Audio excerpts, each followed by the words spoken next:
오늘은 베드로 후서 1장 1절에서 4절 말씀을 통해서 그분을 아는 것을 통해라는 제목으로 말씀을 살펴보고자 합니다. 우리가 이제 요즘에 코로나 때문에 다른 모임을 못 하죠. 주일학교도 못 하고 여러 가지 교제도 못 하고 성경 공부도 못 합니다. 그렇기 때문에 이제 온라인으로 이제 그런 모임들을 하는데요. 이제 시간이 지나면서 많이 이제 인원들이 점점 이제 줄어가는 것들을 느낍니다. 그런데 그러다 이제 감사한 것은 가끔 이제 자주 참석하지 못했던 분들이 가끔 이제 들어오셔서 이제 여러 가지 삶을 나눠주시고 할 때 또 은혜가 많이 되거든요. 그리고 또 하나 저한테 이제 참 놀랍고 하나님이 일하신다라는 것들을 늘 기억나게 해주시는 것들이 뭐가 있냐면 토요일날 많지 않은 분들이지만 모여가지고 이제 하는 나누는 그냥 교제 대본도 없고 아무것도 없는데 거기에서 나누는 교제의 내용들이 제가 토요일날 이제 오전까지 말씀 준비를 끝내고 거기에 참석해서 보면 꼭 그 주제에 대한 내용들을 진짜 약속도 안 했는데 꼭 다루시더라고요. 그래서 정말 그런 것들을 보고 놀랍니다. 제가 말씀을 준비하고 보완을 철저히 해서 그 내용이 무엇인지 아무도 알 수 없는데 그런 내용들을 꼭 이야기를 하시더라고요. 그래서 하나님이 정말 우리 대전의 침략에 함께 하시고 또 말씀과 예배 속에서 우리를 인도하시는구나 하는 것들을 느끼게 됩니다. 꼭 그런 은혜를 같이 꼭 느껴보실 수 있기를 기원합니다. 우리가 이제 베드로 전후서를 읽고 있는데요. 베드로 전서, 후서 다 일반 서신이라고 이야기를 했습니다. 우리가 보통 사도 바울의 그 서신들을 보면은 어떤 교회와 누구를 대상으로 하는 것들이 있었는데 일반적으로 이제 크리스천들을 대상으로 하는 그런 서신입니다.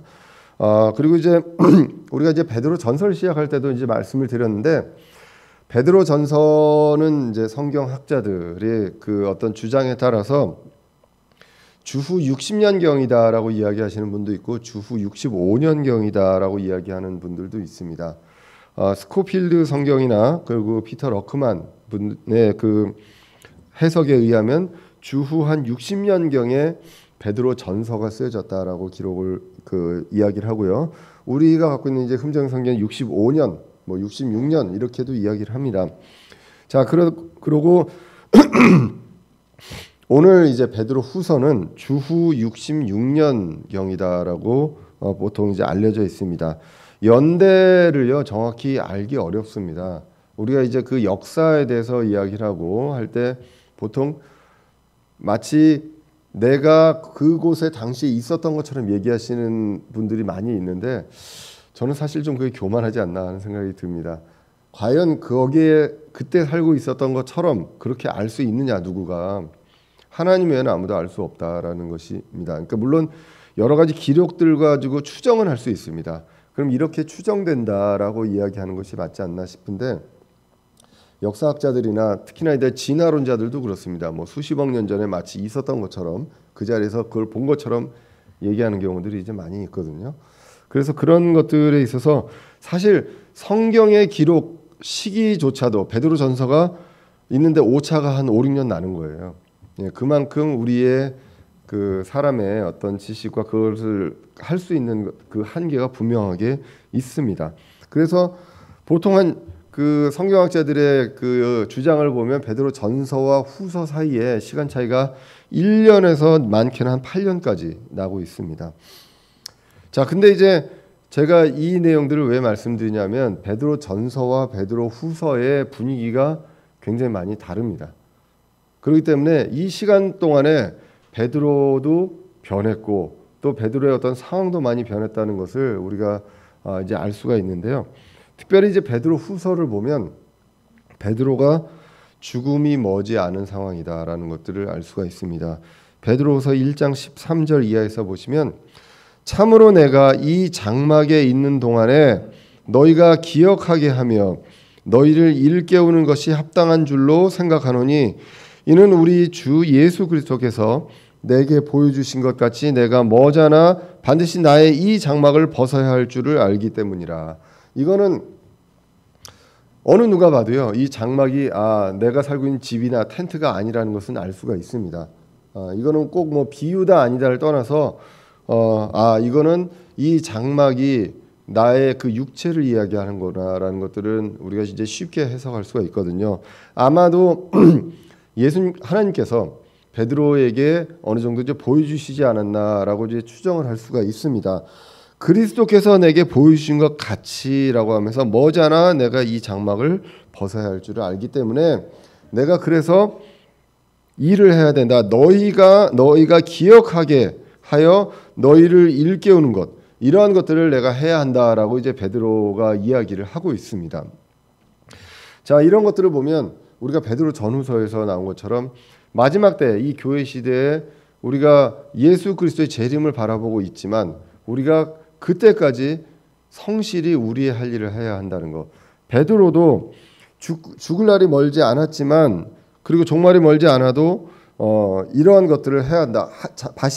자신이 해야 할 일들을 충실하게 해 나가고 있는 것을 볼 수 있습니다. 그래서 신자도 우리가 베드로 전서에서 봤듯이 우리가 해야 할 일들을 서로 열정을 가지고 사랑하고 아껴주고 그리고 존중하고 이러한 것들을, 그리고 복음을 전하고 하는 이러한 일들을 해야 하는 것을 오늘 이 본문을 통해서도 이제 알 수가 있습니다.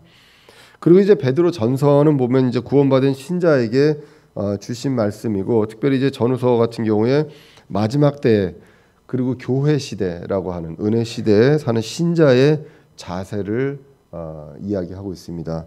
그 말씀을 이제 기억해야 하겠습니다. 그래서 베드로 전서는요, 우리가 이렇게 보면 세상으로부터, 그러니까 교회 밖에 외적으로 오는 고난에 대해서 우리가 어떻게 해야 하는지에 대해서 이야기를 하는 그러한 주제로 흘러갔었습니다. 그래서 세상에서 만든 고난들, 그런데 이 고난이 당연히 있다, 고난을 예상하고요.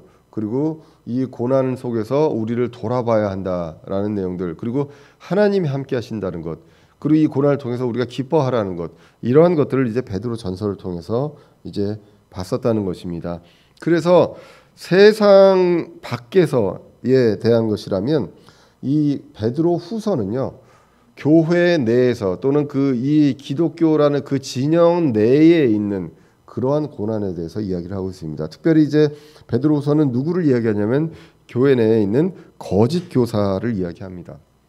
그래서 이 거짓 교사가 자꾸 속이려고 하고 그리고 현혹시키려고 하는 그러한 부분들, 그걸로 오는 이런 고난들이 있는데 그런 것들에 있어서 어떻게 해야 되느냐?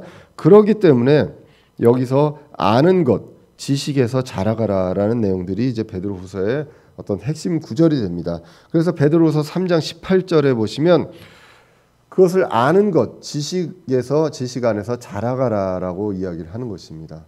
그래서 이 거짓 교사의 어떤 속임수, 이런 거에서 우리가 바로 흔들리지 않으려면 우리는 그리스도를 아는 것에서 자라가야 한다는 것, 그것에 대해서 이야기를 합니다. 그렇기 때문에 우리가 보통 베드로 후서에서 핵심장은 2장 거짓 교사들에 대한 경고로 보통 이야기를 합니다.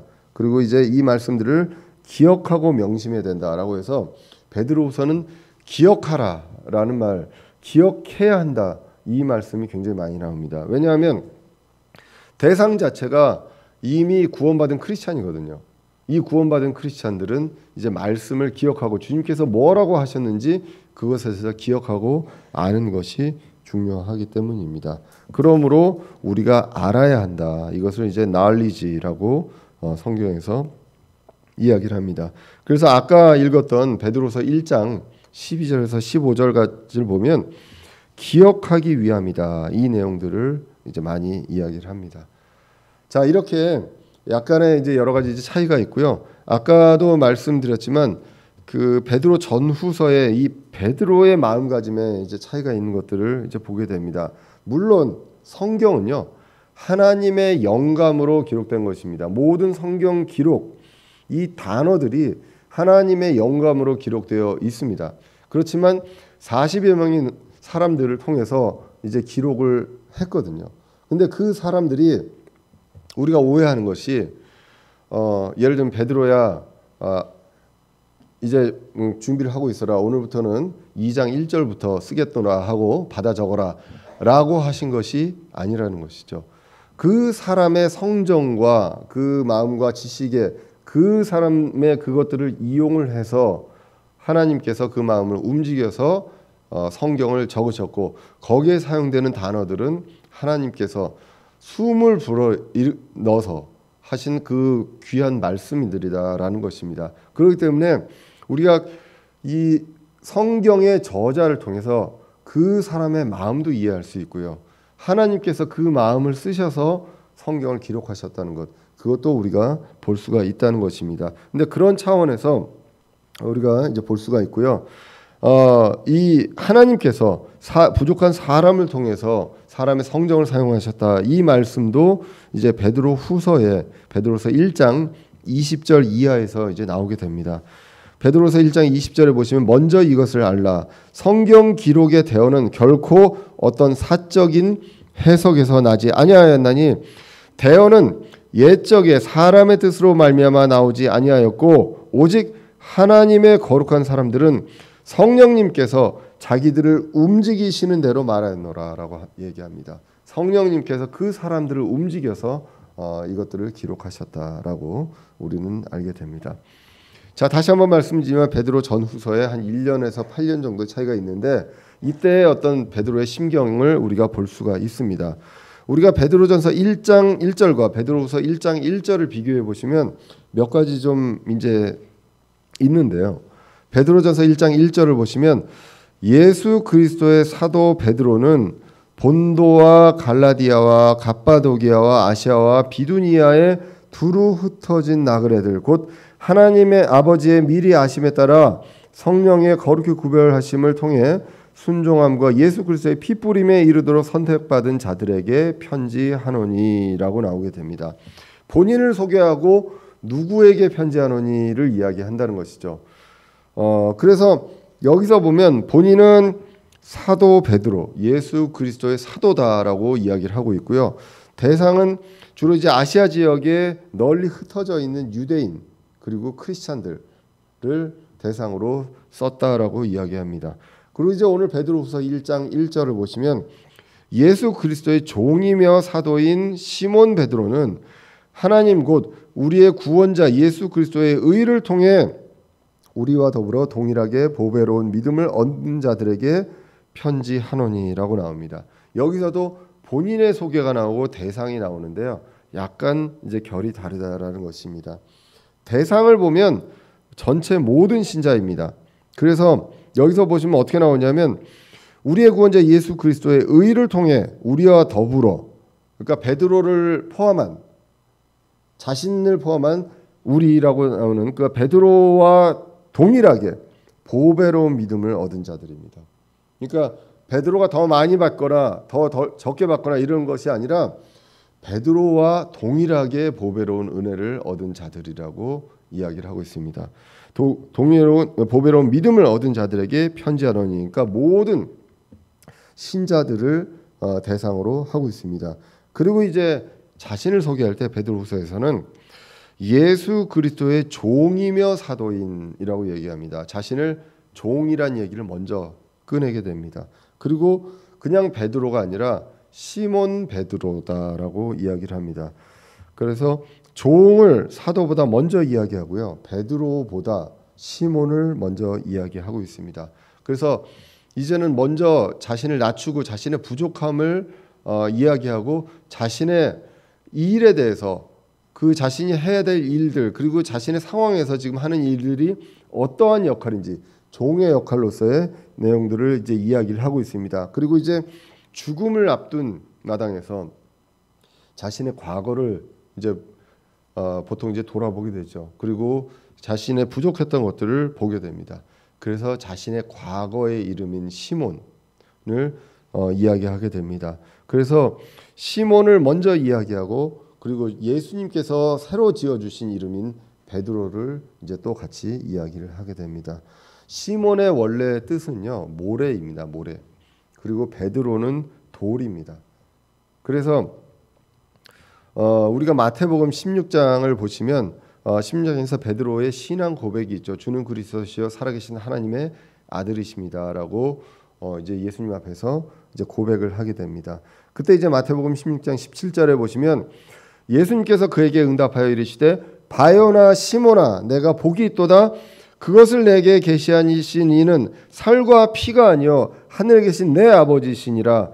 또 내가 네게 이르노니 너는 베드로라. 원래 시몬아라고 불렀다가 이제는 베드로라. 이 반석 위에 내가 내 교회를 세우리니 지옥의 문들이 그것을 이기지 못하리라라고 이제 예수님께서 약속하시고 천국의 열쇠를 이제 주신다라고 이제 이야기를 하게 됩니다. 자, 그래서 시몬이라는 것을 이야기하면서 자신을 낮추고 부끄러운 과거를 드러내고 변화된 베드로를 이제 나타내는 이러한 것들을 이제 오늘 베드로서 1장 1절에서 이야기합니다. 자, 그래서 이것을 보면 구원받은 우리는 반드시 구원받기 전에 나의 엉망이었던 모습을 분명하게 기억을 하고 그것들도 분명하게 이야기하고 고백할 필요가 있다라는 것을 이제 기억을 알 수가 있습니다. 우리가 시몬이 베드로가 된 것처럼 우리는 모두 다 구원받기 전에 모래 같은 존재였다는 것입니다. 우리가 이제 제가 하는 전공에서 이제 연안공학이라고 해안에 있는데요. 근데 이 자연적으로 해안을 놔두면요 반드시 해안가에 모래 언덕이 생기게 됩니다. 그걸 우리가 사구라고 하거든요. 우리가 이제 우리나라에서는 이제 신두리에 가면 사구가 잘 되어 있어서 여러분들이 이제 볼 수가 있습니다. 모래 언덕이 이렇게 있습니다. 그래서 그게 어떻게 생기냐면 바람에 의해서 이렇게 생깁니다. 바람이 불면 바다에서부터 육지로 부는 바람이 불면 그게 이제 모래가 거기에 이제 날리다가 어느 정도 그 바람이 이제 육지로 오면서 약해지면 모래도 이제 가라앉게 됩니다. 그래서 이제 언덕이 이제 생기게 되는데 이게 사실은 자연적인 방파제 역할을 하거든요. 그래서 그 뒤에 마을을 보호해 줍니다. 태풍이 오면 그 모래가 깨어지면서 그걸 막아주는 역할을 합니다. 이제 제가 얘기하고 싶은 거는 이 모래가 바람에 날리는 걸 우리가 이제 전문 용어로 비사라고 합니다. 비사. 예. 그만큼 모래라는 거는 바람에 날리기 쉽고 여기에 흔들리고 이리 휘슬리고 저리 휘슬리고 이러한 존재라는 것입니다. 그런데 우리가 구원받고 돌이 됩니다. 베드로. 돌이 돼서 이제는 그런 것들에 흔들리지 않는 그러한 존재가 예수 그리스도를 통해서 되었다라는 것. 그것을 우리는 기억해야 할 필요가 있습니다. 자, 그래서 죽음을 앞둔 베드로를 통해서 그 성도들에게 말씀을 기억하기 위해서 하나님께서 주신 이 베드로 후서 이제 읽어보고자 합니다. 베드로서 1장 1절 다시 한번 보시면 예수 그리스도의 종이며 사도인 시몬 베드로는 하나님 곧 우리의 구원자 예수 그리스도의 의를 통해 우리와 더불어 동일하게 보배로운 믿음을 얻은 자들에게 편지하노니라고 이야기합니다. 그래서 신자를 어떻게 얘기하느냐 하면 보배로운 믿음을 얻은 자라고 이야기합니다. 특이하게요. 성경 신약 성경에서 쭉 검색을 해보면 보배롭다, 보배로운 이 말이 가장 많이 쓰인 성경이 베드로 전후서입니다. 그래서 베드로 전후서에 보배로운이라는 말이 많이 나와 있는데 베드로 전서 1장 18절에서 19절 아까 이제 베드로전서 처음에 이제 읽었던 구절에도 나와 있는데 우리의 구원은 보배로운 피로 되어 있다라고 합니다. 그래서 보배로운 피 예수 그리스도의 피입니다. 우리가 이제 보혈이라고 얘기하는 보배로운 피가 있고요. 그리고 베드로전서 2장 4절에서 6절에 보시면 예수 그리스도가 보배로운 산돌이다. 그리고 으뜸 모퉁이 돌이다라고 이야기를 합니다.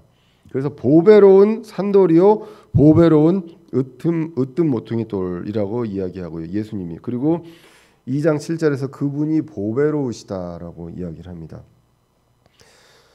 그 보배로운 예수님이 어디에 계십니까? 예수 그리스도가 우리 안에 계신다라고 얘기합니다.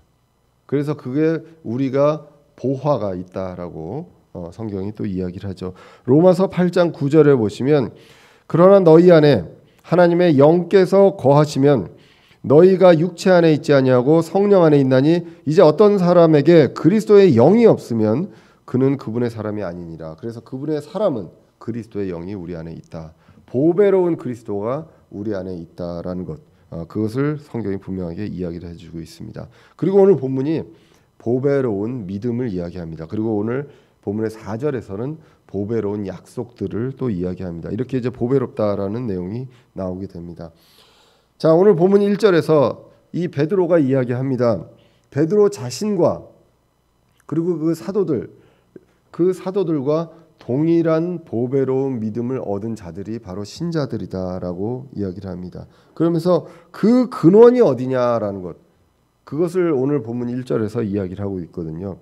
그 근원이 어디냐? 예수 그리스도의 의라고 이야기를 합니다. 그래서 예수 그리스도의 의를 통해 우리가 그 믿음을 얻었다라고 얘기합니다.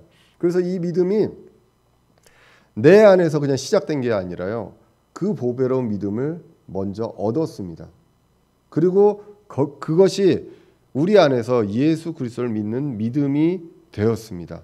그런데 그 기초에 보배로운 믿음, 예수 그리스도의 믿음이 있다는 것입니다.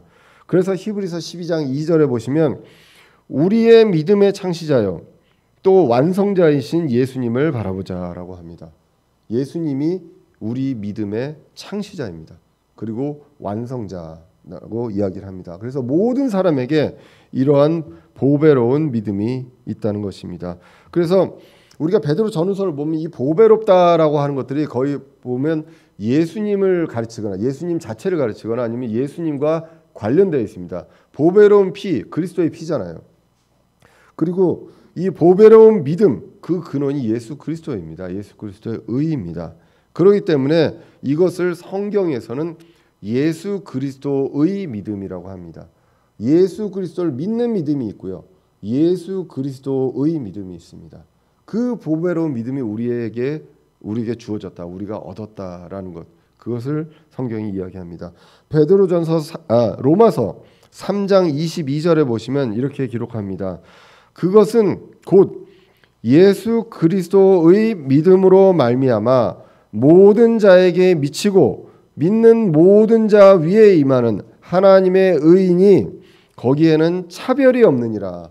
모두에게 동일하게 보배로운 믿음을 주셨다. 그래서 모든 사람이 죄를 지어 하나님의 영광에 이르지 못하더니 그리스도 예수님 안에 있는 구속을 통해 하나님의 은혜로 값없이 의롭게 되었느니라 라고 성경이 우리에게 은혜롭게 감사하게 기록해주고 있습니다. 그분의 믿음이 우리에게, 그리고 그 얻은 믿음이 우리의 믿음이 되었습니다. 그것이 바로 보배로운 믿음이다라고 기억을 합니다. 그래서 이거는 전적으로 우리가 잘해서 우리의 의지로, 우리의 의로 된 것이 아니라 그분의 의를 통해서 보배로운 믿음을 얻었기 때문에 누구에게나 동일하다라는 것입니다.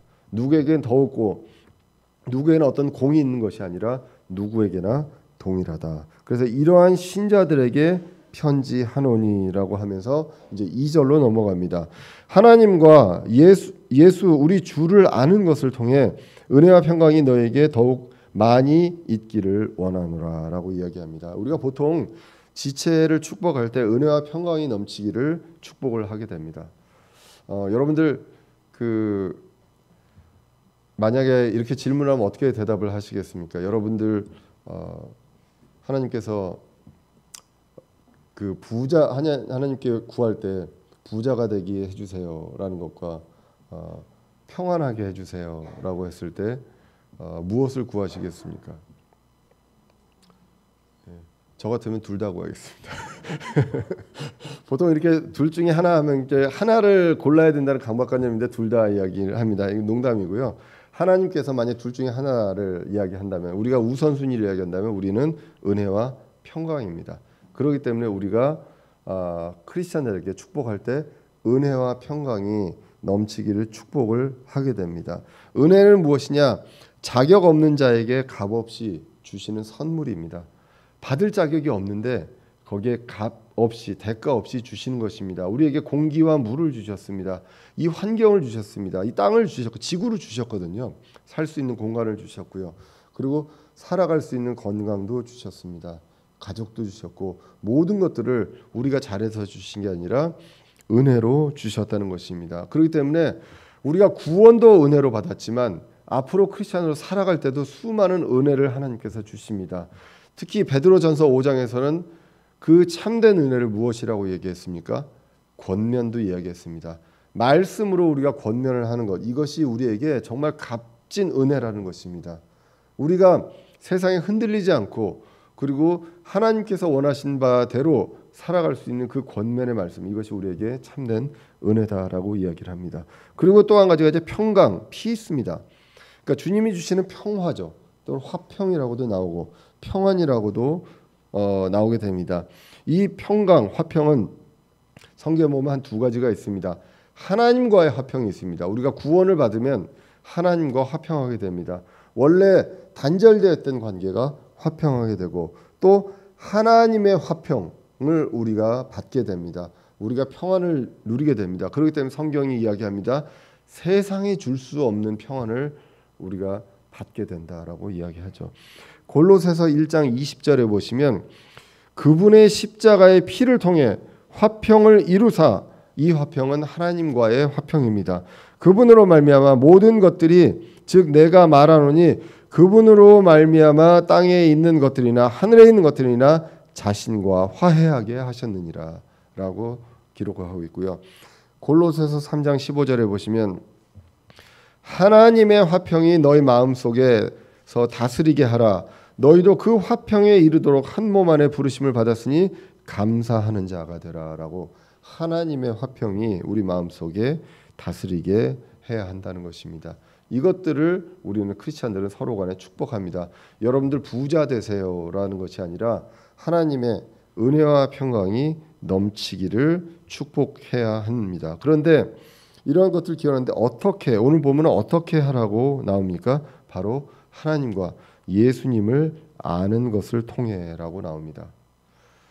하나님과 예수 그리스도를 아는 것을 통해 은혜와 평강이 많이 있기를 원한다라고 합니다. 이 많이 있기를 이 영어 성경에는 be multiplied입니다. 이 multiplied 하면은 이제 우리가 multiplication 하면 그게 곱하기거든요. 더하기가 아니라 곱하기입니다. 그래서 곱으로 늘어난다라는 것입니다. 곱절로 늘어나는 것입니다. 2에서 4가 되고 4에서 8이 되고 이렇게 곱절로 늘어나는 그러한 은혜와 평강이 늘어나는 것을 어떻게 하나님과 그리스도를 아는 것을 통해서 된다라는 것입니다. 그래서 감사와 기쁨도 곱절이 되는 것입니다. 그래서 이러한 은혜와 평강은 느끼기 이전에요. 느끼는 것보다도 더 위에 아는 것을 통해서 이것이 이제 많이 있게 된다라는 것입니다. 그래서 우리가 베드로후서에서 많이 볼 수 있는 단어가 바로 기억하라라는 것입니다. 말씀을 알고요 까먹는 것이 아니라 기억해야 한다는 것입니다.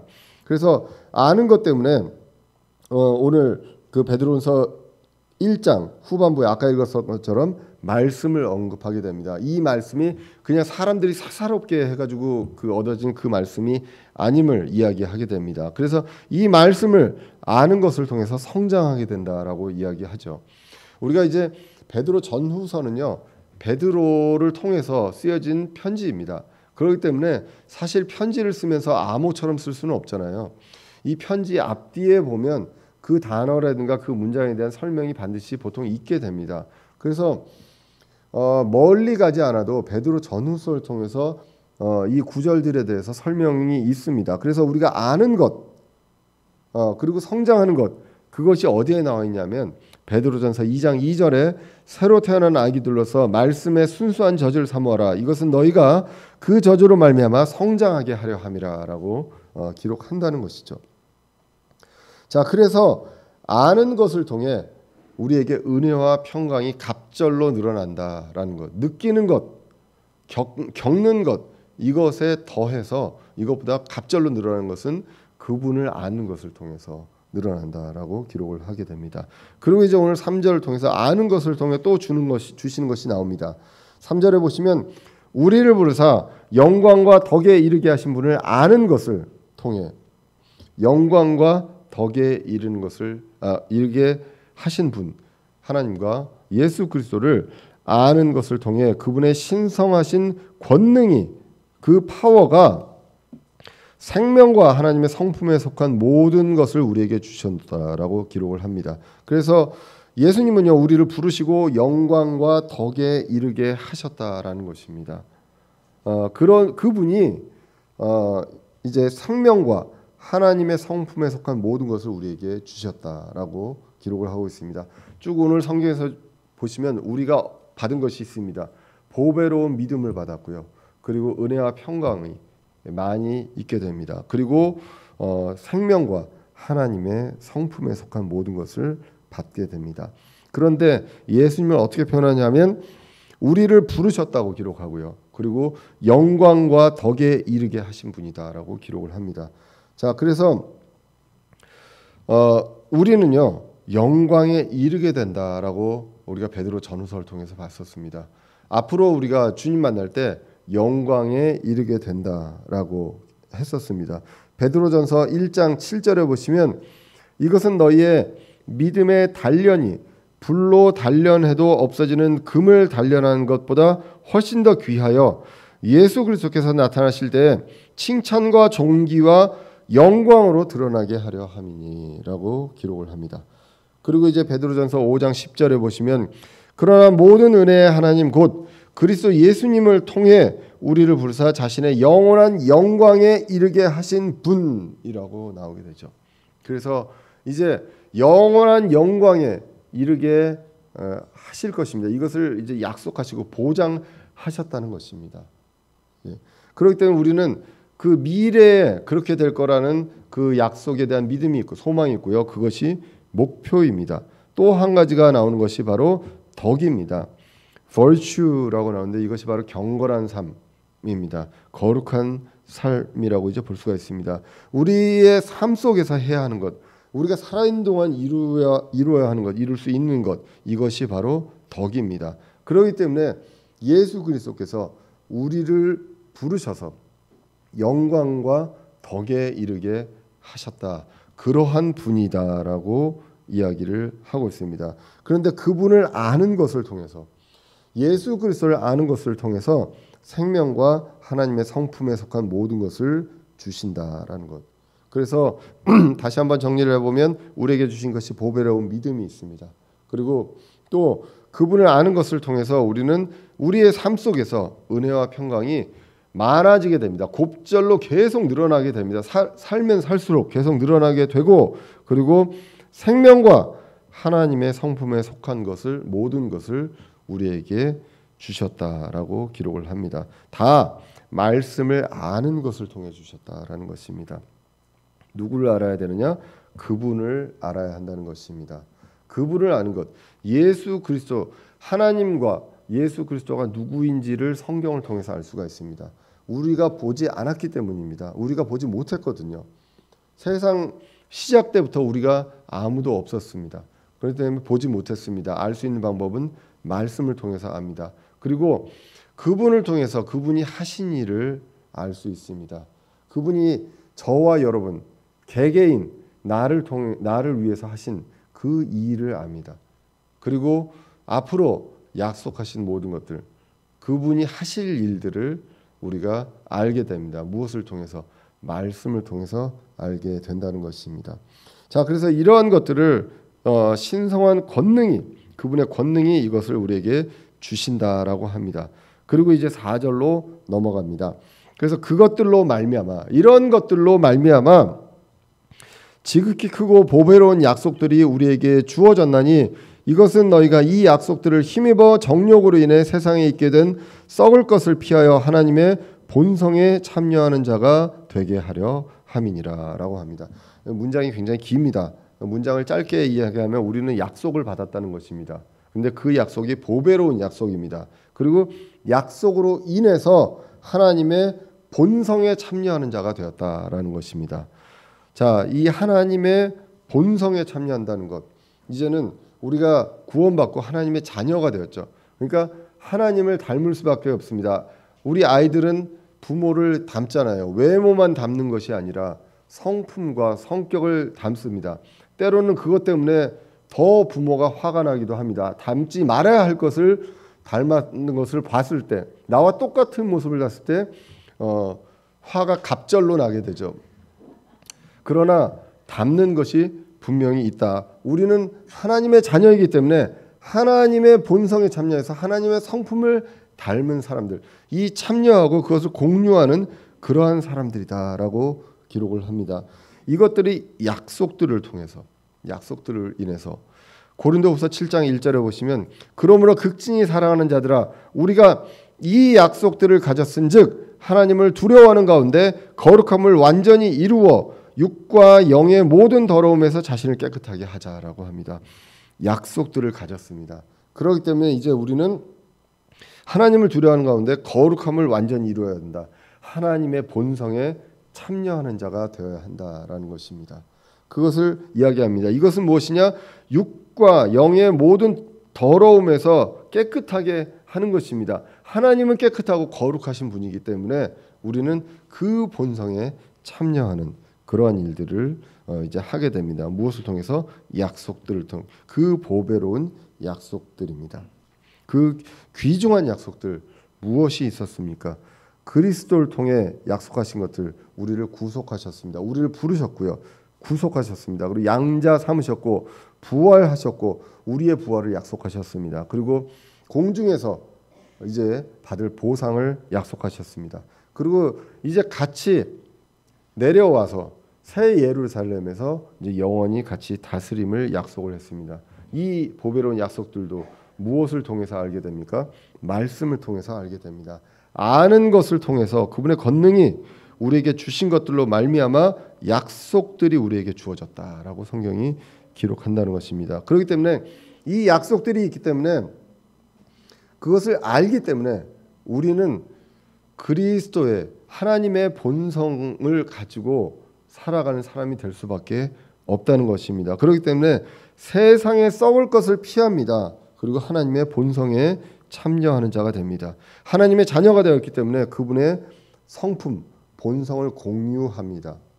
그것이 무엇입니까? 거룩이요, 사랑이고 그리고 공의, 이런 하나님의 성품을 우리가 이제 다시 보게 됩니다. 그래서 우리가 저는 뭐 아직까지 부족하고 여러 가지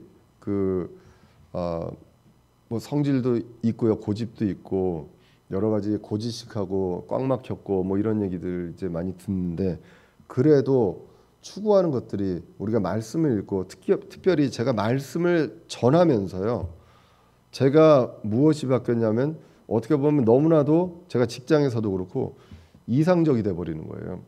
현실적이 아니라.